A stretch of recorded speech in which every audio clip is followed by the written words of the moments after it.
चाहते तो आपका पेपर, अब हम पेपर पैटर्न समझते हैं। पेपर पैटर्न आपका पेपर जो होता है वो 4 सेक्शन में डिवाइड होता है। पहला सेक्शन में 10 नंबर का होता है अपठित अवबोधनम, यानी जो अनसीन पैसेज वगैरह होता है। दूसरा सेक्शन आपका 15 नंबर का होता है जिसमें रचनात्मक कार्य, एक तो जिसमें आपको पत्र लिखना होगा और एक आपको इसमें वो करना चित्र वर्णन करना होता है, या तो चित्र देख के करो या तो अनुच्छेद लिखो। और एक आपका 5-6 सेंटेंस आपको दे देंगे हिंदी में, आपको संस्कृत में कन्वर्ट करना होता है।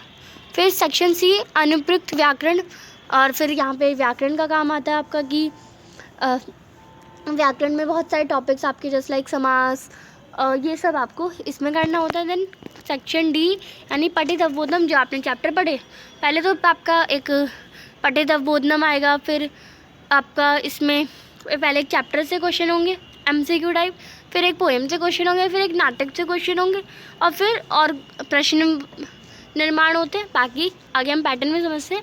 तो ये आपका टोटल 30 नंबर का होता है और टोटल पेपर आपका 80 नंबर का बनता है। सबसे पहले हम सेक्शन ए डिस्कस करते हैं। एक गद्यांश यानी एक पैसेज होगा 80 से 100 शब्द का होगा, जिसमें अति लघु यानी आपको सिर्फ 1 वर्ड आंसर करना होता है। और क्योंकि ये बोर्ड क्लास है और कुछ बच्चे 1 वर्ड आंसर की जगह पूरी लाइन लिख देते हैं, तो लाइन में आपके नंबर घट सकते हैं।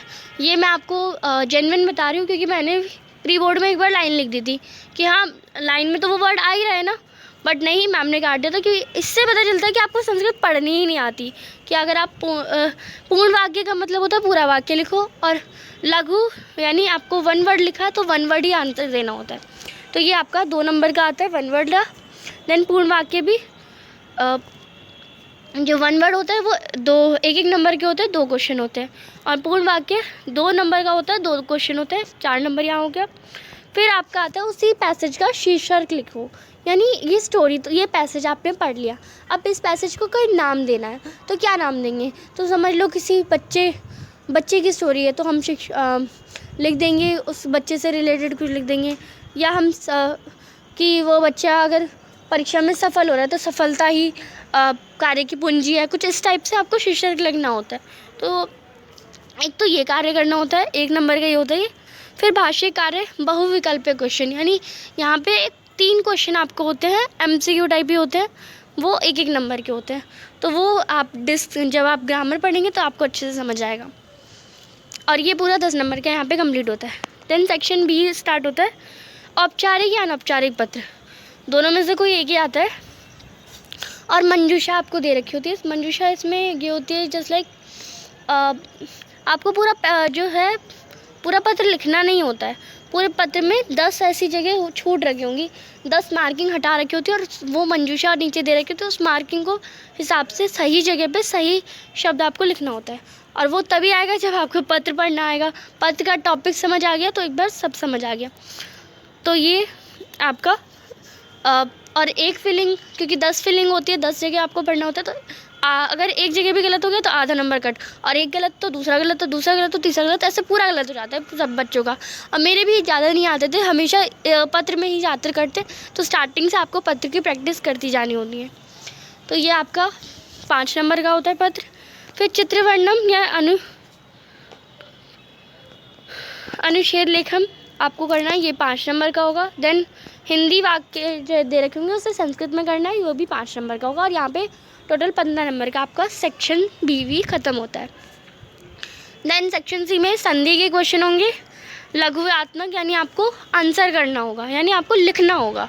लघुरात्मक, बहुविकल्पात्मक, यही तो मतलब आपको समझना है कि लघुरात्मक यानी आपको आंसर खुद लिखना है, बहुविकल्प यानी आपको ऑप्शन दे रखेंगे उसमें से टिक करना है। तो ये 4 नंबर का होगा। समास एमसीक्यू टाइप होगा, 4 नंबर का होगा। प्रत्यय एमसीक्यू टाइप होगा, 4 नंबर का होगा। वाच्य प्रकरणम 3 नंबर का होगा, एमसीक्यू टाइप होगा। समय आपको लिखना होगा, जस्ट लाइक होता है 8 बजे को अष्टवादनम कहते हैं, 9 बजे को नववादनम कहते हैं, फिर 7:30 को क्या कहते हैं वो आपको लिखना है। ऐसे 7:30 और 7:45 तो पादून अष्टवादनम, ऐसे 7:30 को हम कहते हैं। तो ऐसे टाइम लिखना आना चाहिए, ये आपको लिखना होता है लघुरात्मक, यानी 4 नंबर का लिखना आएगा। देन अव्यय में ये भी एमसीक्यू टाइप होगा, 3 नंबर का। और संशोधन कार्य ये भी एमसीक्यू टाइप होगा, 3 नंबर का। टोटल 25 नंबर का हो गया। जो जो लिखना है उनकी प्रैक्टिस ज़रूर कर लेना है, बिकॉज MCQ तो सबसे टिक हो ही जाता है सही वाला, पर इसकी भी प्रैक्टिस होगी तभी होगा। और ये सब मैंने अपने चैनल पे भी करा रखा है, अगर आपने नहीं देखा है तो आप ज़रूर देखिएगा, हेल्प मिलेगी आपको। देन सेक्शन डी आपका गद्यांश। पहले आपको एक गद्यांश दिया जाएगा, उसे 1 वर्ड आंसर, और ये 1 मार्क का ही होगा। 2 पूछे जाएंगे पर वो आधे आधे नंबर के होंगे। फिर पूर्ण वाक्य, पूरा वाक्य वाला एक पूछा जाएगा, 2 नंबर का होगा। देन लघुरात्मक, जो कि वो भी एक ही पूछा जाएगा, 2 नंबर का होगा। फिर ऐसी पद्यांश में 2 पूछे जाएंगे पर 1 नंबर का होगा, मतलब आधे आधे नंबर के दोनों होंगे। पूर्ण वाक्य 1 पूछा जाएगा, एंड ये भी लघुरात्मक। ऐसे ही नाट्यांश में भी, पद्यांश में भी, नाट्यांश में भी, तीनों चैप्टर से ही रिलेटेड हो। देन प्रश्न निर्माण, पूरा वाक्य लिखना होता है। प्रश्न निर्माण में ज़्यादातर बच्चे यही गलती करते हैं कि जस्ट वो प्रश्न लिख के आ जाते हैं। प्रश्न जैसे वो लिख देंगे कस्मिन, या कौन कौन किम लिख दिया उन्होंने बस, तो ऐसे वो सिर्फ ऐसे प्रश्न लिख के आ जाते हैं। पूरा प्रश्न नहीं लिखते हैं कि उसने खाना खाया, तो किसने खाना खाया। आप जस्ट आंसर लिख देते हैं किसने, नॉट किसने नहीं लिखना आपको, किसने खाना खाया, पूरा क्वेश्चन लिखिए। क्योंकि प्रश्नवाचक का प्रश्न निर्माण का मतलब क्या है, पूरा प्रश्न को, प्रश्न शब्द को नहीं निर्माण करो, पूरे लाइन को निर्माण करो। तो वो आपको पूरा अगर आप लिखते हैं तभी आपको 4 नंबर मिलते हैं, ये आपको मैंने समझाया। और प्रश्न निर्माण में जो शब्द आपका क्वेश्चन वर्ड है वो भी सही होना चाहिए। अन्वय अथवा भावार्थ, वो आपका जो आपकी बुक में अन्वय होता है वही आता है, और ये भी MCQ टाइप होता है, तो ये बहुत ईजी है। देन सबसे ज़्यादा जो नंबर काटने वाला जो टॉपिक है वो है घटनाक्रम, जो कि हमेशा मेरे नंबर तो हमेशा कटे इसमें, और मुझे सबसे हार्ड यही लगता था।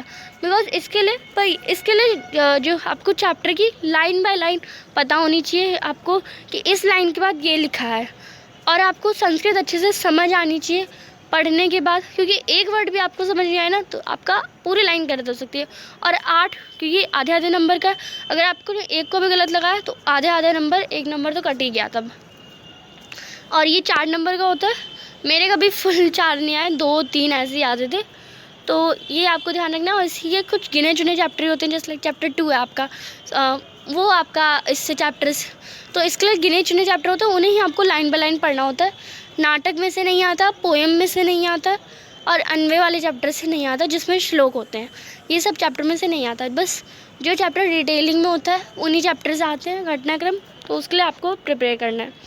फिर प्रश्नानुक्रम अर्थ लेखनम, तो अर्थ वगैरह वाले क्वेश्चन है, ये भी MCQ होते हैं, 3 नंबर का होता है। तो यहाँ पे आपका पूरा 30 नंबर का पेपर हुआ, यानी टोटल हमने section A B C D discuss करा, 80 नंबर का पूरा पेपर यहाँ पे। और यहाँ पे ये कुछ नहीं है। अब यहाँ पे टॉपिक आपको दे रखे हैं, यस, एक अपठित गद्यांश यानी सेक्शन A में 80 से 100 शब्द का आपका वर्ड होगा। एक पदेन, पूर्ण वाक्य, अभी वही सब जो हमने डिस्कस करा वैसे। और भाषिक कार्य में कौन कौन से क्वेश्चन हो सकते हैं, एक तो क्वेश्चन होगा वाक्य को कर्ता क्रिया फाइंड करो कि इसका कर्ता कौन है, इसका क्रिया कौन है।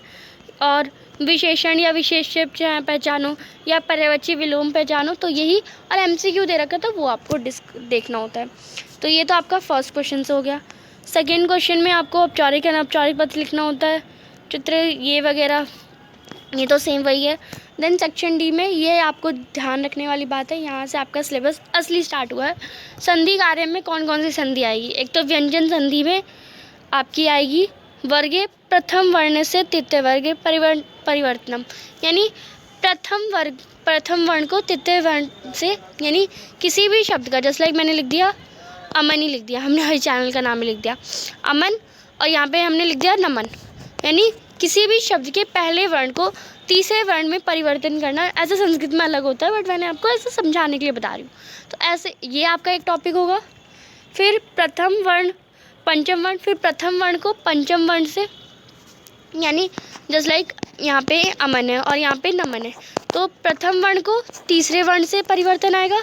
और अमन में ही अगर हम नमन या कुछ और लेते हैं जिसमें 5 वर्ण हो, तो हम ले लेते हैं यहाँ पे ले लेते हैं अचानक। अचानक, तो मान लीजिए ये पंचम वर्ण है, तो पहले वर्ण को पंचम वर्ण में कन्वर्ट करना, एक तो ये टॉपिक आएगा। और विसर्ग संधि में आपका विसर्गस्य उत्वम रत्वम विसर्ग लोप, और विसर्ग के स्थान पे स श श, ये ज़रूर, मतलब ये टॉपिक है, यही टॉपिक है आपको, आप जब पढ़ेंगे तब आपको डिटेलिंग में समझ आएगा, तो मैं आपको ध्यान से बता रही हूँ। देन समास में आपका समस्त प्रधान विग्रह, जो समास का विग्रह यानी समास को तोड़ के लिखना, और विग्रह प्रधान यानी जो टूटा हुआ समास है उसे जोड़ के लिखना, ये दोनों ही आएगा। तत्पुरुष समास आएगा विभक्ति के साथ, बहुव्रीहि समास आएगा, अव्ययभावी समास आएगा, उसमें आपका अनु उपसह निर प्रतीक यथा ही आएगा। द्वंद्व समास केवल इतरेतर आएगा। देन प्रत्यय में आपका तडिता मतुक ठक त्व त्वल, और स्त्री प्रत्यय में टाप और डीप ही आएगा। और वाच्य परिवर्तनम में सिर्फ लट लकार से आएगा, यानी कर्ता को कर्म और कर्ता कर्म क्रिया, यानी सेंटेंस आपका कर्ता पहले होना चाहिए, कर्म फिर बाद में, फिर क्रिया होनी चाहिए। समय में आपका अंकानि स्थानीय शब्देशु समय लिखनम, यानी आपको समय में समाने सपाद सार्ध और पादोन का प्रयोग होना चाहिए, मतलब इसी से रिलेटेड क्वेश्चन आएंगे। अव्यय पद के कौन कौन से यूज़ होंगे वो आप ये सब नोट कर लीजिए, यही आएंगे। उच्चे च श्व, उच्चे का मतलब चा का मतलब और, श्व ह अद अत्र तत्र यत्र कुत्र इदानीम अधुना संप्रति सांप्रतम यदा तदा कदा सहसा वृथा शने अपि कुत इतस्तत, यानी इधर उधर, यदि त्रही यावत तावत। अशुद्धि संशोधनम में चनलिंग पुरुष लकार विभक्ति संशोधनम, ये सब देखा जाएगा आपका। देन खंडगा में जो आपका भाषिक कार्य में, क्योंकि ये तो एमसीक्यू और पूर्ण वाक्य तो होंगे, यहाँ पे आपके वाक्य को कर्ता क्रिया पहचानिए, विशेषण पहचानिए, पर्यायवाची और विलोम शब्द पहचानिए। सेम ऐसा पद्यांश में होगा एंड सेम ऐसा नाट्यांश में भी होगा। फिर श्लोक वगैरह का क्वेश्चन सेम होगा, घटनाक्रम सेम है, बाकी ग्रामर टॉपिक मैंने आपको बता दिए।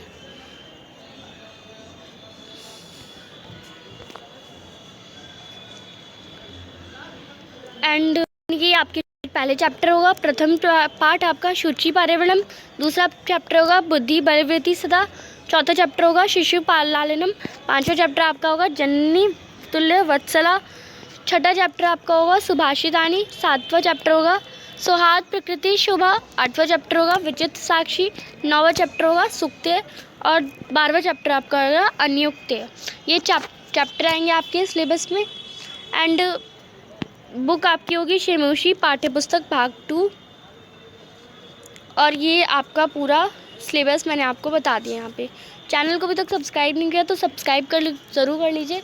संस्कृत मेरी बोलने में वीक है, बट क्योंकि प्रोनाउंस, मैं संस्कृत का कल्चर इतना नहीं है मेरा, प्रोनाउंस में प्रॉब्लम है, बट मुझे संस्कृत बहुत अच्छे से आती है, नंबर मेरे भी अच्छे आते थे। और चैनल को अभी तक सब्सक्राइब नहीं किया तो प्लीज़ सब्सक्राइब ज़रूर करें, वीडियो अच्छी लगी तो उसे लाइक करिए, दोस्तों के साथ शेयर ज़रूर करें। Thanks for watching, bye bye guys.